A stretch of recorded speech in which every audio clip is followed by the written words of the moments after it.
Argenti stares at you with a look of pure surprise. That is a very forward request.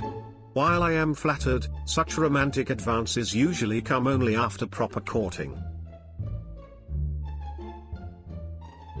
Anaxa sighs and slowly turns his head towards you. He stares at you for a long time as if contemplating something before replying. How about you make me?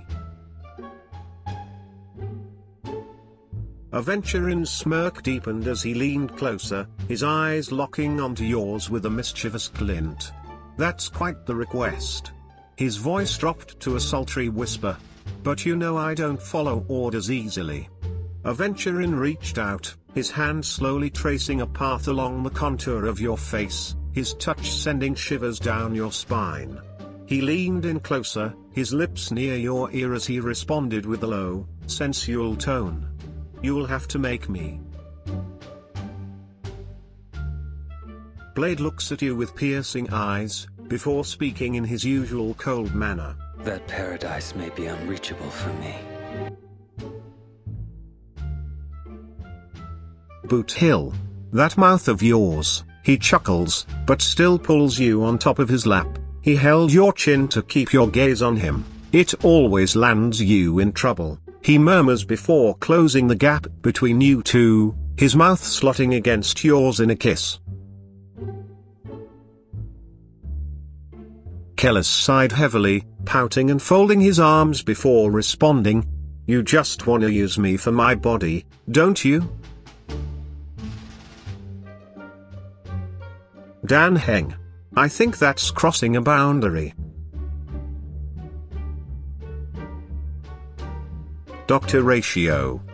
His eye twitched. Oh, you have some gal telling him what to do. Reca stepped closer to you, annoyance evident on his face. Excuse me? He said through gritted teeth. I don't remember you having the right to be so damn demanding.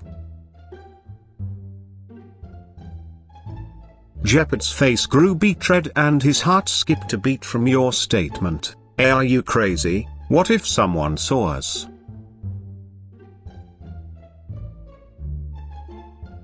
Gallagher. A mischievous smirk curled across his lips as he leaned in closer, a hand coming to gently grip your chin, keeping you in place. Say please.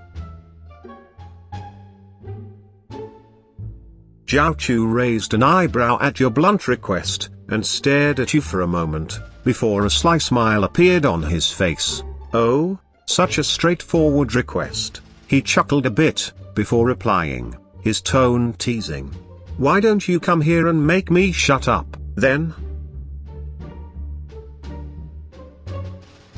Jing Yuan pulls you in by the waist without even thinking twice and claims your lips, kissing you deeply and thoroughly. Luka? Wow, what? That came right out of nowhere. You're not from the overworld, are you? You have to ask me to dinner first. Luocha's eyes darken, and he leans closer. He hesitates for a moment, his gaze flicking over your face, drinking it in, and finally, he gives in to the urge. His touch is gentler than usual as he cups your cheek, his fingers tracing your jawline. The kiss he gives you is almost desperate, his lips claiming yours hungrily. Moze's eyes widened at the blunt request, a rare moment of surprise breaking through his usual composure. He stood for a moment, stunned, before slowly recovering and regaining his usual stoicism. However, there was one key detail Leviix might notice. A faint dusting of a blush had tinted his fair cheeks. Mr. Reca's expression turned, but was still sly. His eyes looked like a siren, looking the person up and down. You are quite the straightforward type, aren't you? It's almost adorable. Reca chuckled softly, crossing his legs and leaning back into his chair. A slight smirk crosses Mydei's lips, and he cocks an eyebrow, sizing you up. He takes a step toward you, his gaze unyielding. Pushy, aren't you? he murmurs, his voice tinged with both amusement and challenge. First the tattoos, now a demand for a kiss. You're certainly not one to mince words.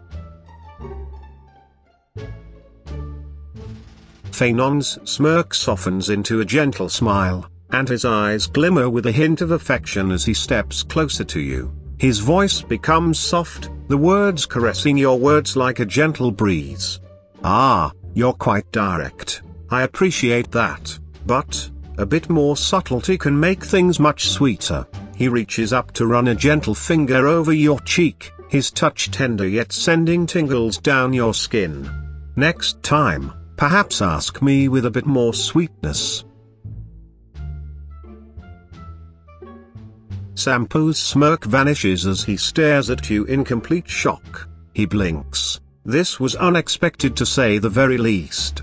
Whoa, hold up there. You have just met me. You can't just demand that I kiss you, he says, his heart racing a little faster now. Screwllum.